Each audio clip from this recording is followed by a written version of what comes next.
best on earth. When you've never been outside. When you've never been outside. When you've never been outside. When you've never been outside. When you've never been outside. When you've never been outside.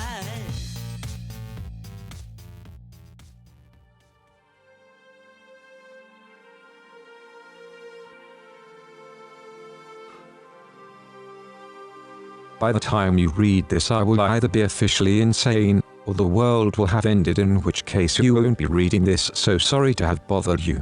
After all, who wants to read the words of a man? Lots of people, as it turns out, but I don't want to give the plot away. So here I am in literal land, the country where meaning is literally pinned onto the surface of everything. An afterthought so swift it feels instant. Or a pathology that seems like it's the biblical essence of life itself, a predriluvian fundamental basis of existence. This didn't come about through any arch conspiracy of power. It just came about through power itself. Power as in the systematic refusal to question any system once it is self-sustaining. So that's where I am.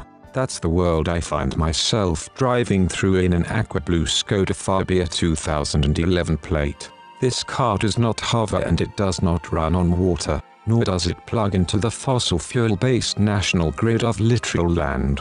Still, it feels modern enough to me, modern enough to feel comfortable, although the tangle of wires as I play music through the aux input can be a bit of a bother when I remember that my last car had Bluetooth connectivity. When I was a young man, in the last century before the Eternal War, I used to draw colorful pictures for magazines.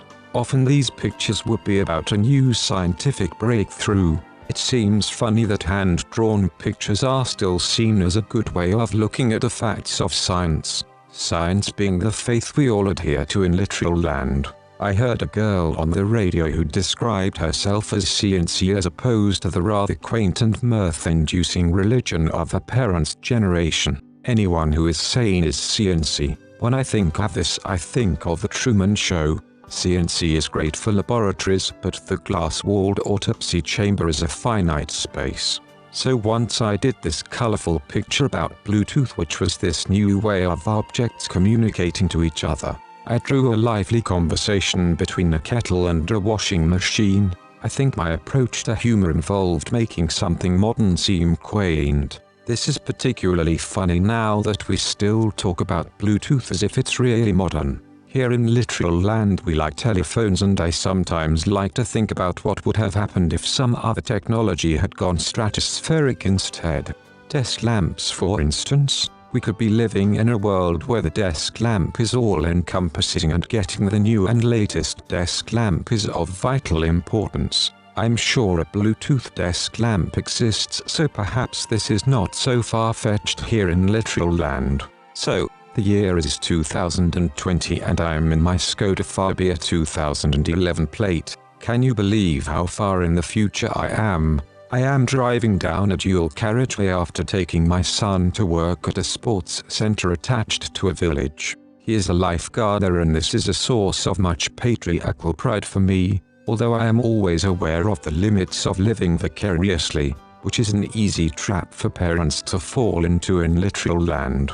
We have instant access to any number of digital outlets for promoting our personal vicarious life expansions here.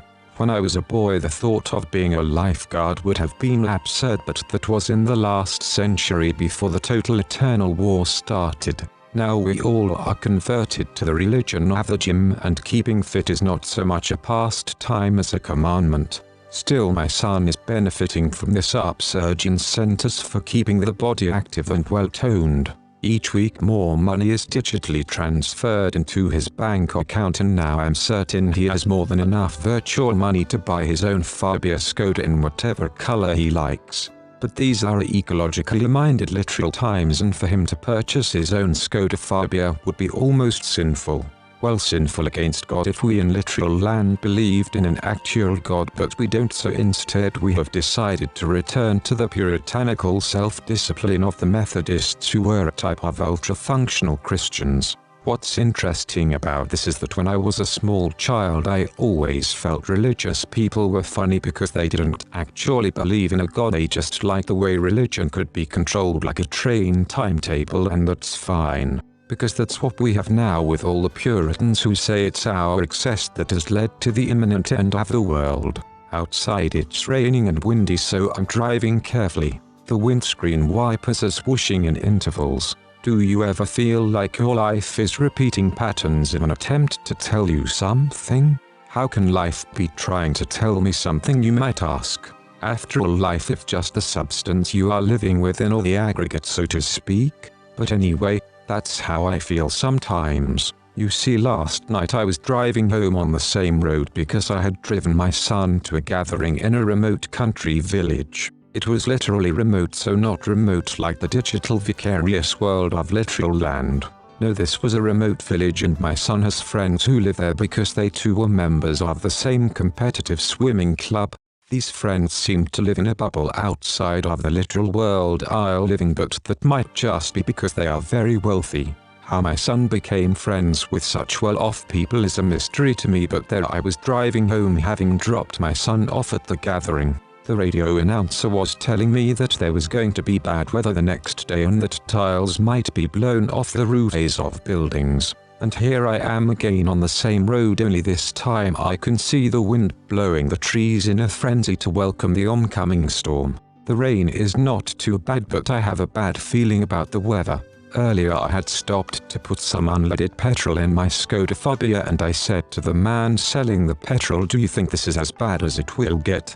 The weather warning was from 8 AM and it's not that yet. He replied that the weather had been bad and that was not good. I didn't think much about this, but felt a little bit disappointed that he hadn't picked up on my invitation to talk about how the weather warning was just a way of the authorities making sure that nobody tries to prosecute them if the storm is violent and causes damage to property and people. No. The petrol seller just said the weather is bad like an AI character in a role-playing computer game. This is literal land, I thought, where meaning is literally pinned onto the surface as a concept or a road sign. I've always had what they describe as borderline deafness, and I think this has made me less literal than most people in literal land. I mean, I've always had a sense that meaning is there before the literal meaning. Now in literal land, this literal meaning is all there is because we are what we call CNC. So as I pull out of the petrol selling establishment, a song comes on the radio of my Skoda Fabia. This song is familiar and I like the thumping beat with an inventive use of hi-hat syncopation. It's a joyful, uplifting tune, and it's being broadcast by the government radio station called BBC Radio 2. The song's jubilant female vocal and the bouncing rhythm form a slightly unsettling contrast to the weather outside my Skoda Fabia, but at the same time a positive and clear message of happiness seems hard to resist. It's then that I realized that this same song had been on the radio as I drove home from dropping my son off at the gathering of rich competitive swimming club members. "I'm coming out," sings the bell-like female voice. "I want the world to know." This song was popular when I was a boy, but no one really thought it was actually of any note, but was instead just part of the background of entertainment noise. Now hearing it today on the radio of my Skoda Fabia, it feels portentous and jubilant in its message. "I'm coming out, I want the world to know." The literalness of literal land has been swiftly implemented due to the instant and near total coverage of literal media. When I was a young man, learning to make colorful pictures for magazines, I received a telephone call from someone I didn't know. You have to remember that at this time, in the last century before the Eternal War, communication with strangers was still an unusual and vaguely thrilling event.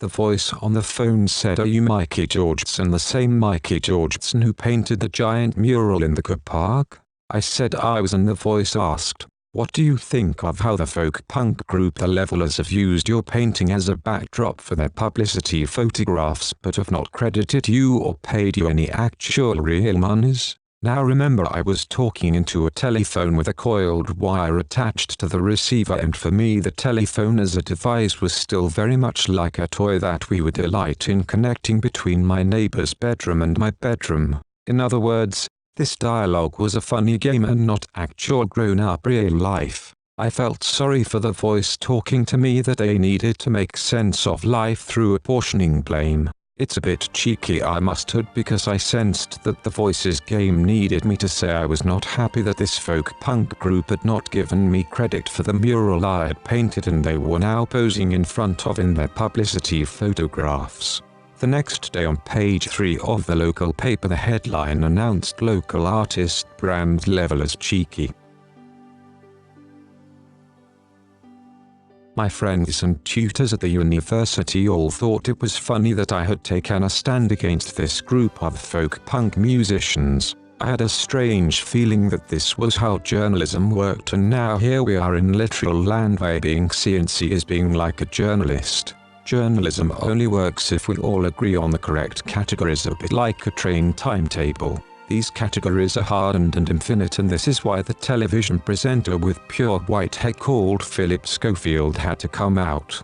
When I was a boy in the last century, Philip Schofield was a friend to a glove puppet gopher called Gordon, and he flirted with a lady called Sarah Green, who I still find attractive to think about. Now though, this white-haired man who is the voice of WeBuyAnyCar.com has announced that he is gay. Here in literal land this is called coming out. This is because once people who are gay had to remain secretly gay, and this was called being in the closet. And so if you told people you were gay, then you literally came out of the closet. Hence the expression coming out, which is what the bear-like voice of the woman is now singing on the radio of my Skoda Fabia 2011 plate. I'm coming out, I want the world to know. I think when I was a boy, before I found out that the world was more hard-edged than my soft hearing had led me to believe, I thought that the world we were aiming for was one where who you wanted to sleep with or what color your skin is was irrelevant, and that the people who made something of this were somehow a bit stupid, and it was the duty of more aware or grown-up people to help them get beyond their ignorance.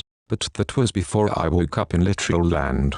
This is a place where it's dangerous to admit that you have feelings of actual meaningfulness, and instead it's better to attach meaning to words like identity and ecology. So here on my radio is the jubilant song announcing I'm coming out. I heard it last night about 8 o'clock, and here it is again at 8 o'clock in the morning. Once it would have been sad that Philip had to come out, but now in literal land it is a cause for great celebration. He is a brave and inspirational man surrounded by a group of supportive and loving friends, colleagues and family. Later I will explain to my son that once, before the eternal war, it was normal for people to live a lie, and that perhaps Philip had felt this influence so strongly that he had felt compelled to pretend to love a woman and have babies with her to confirm his outward love to her. You see how literal I have become in this brave new literal land where we are all instant journalists. I mean, perhaps just stuff is stuff, and there really is no need for the government radio to tell me morning, noon and night that coming out is a happy and empowering action to take. When you've never been outside, when you've never been outside, when you've never been outside, when you've never been outside.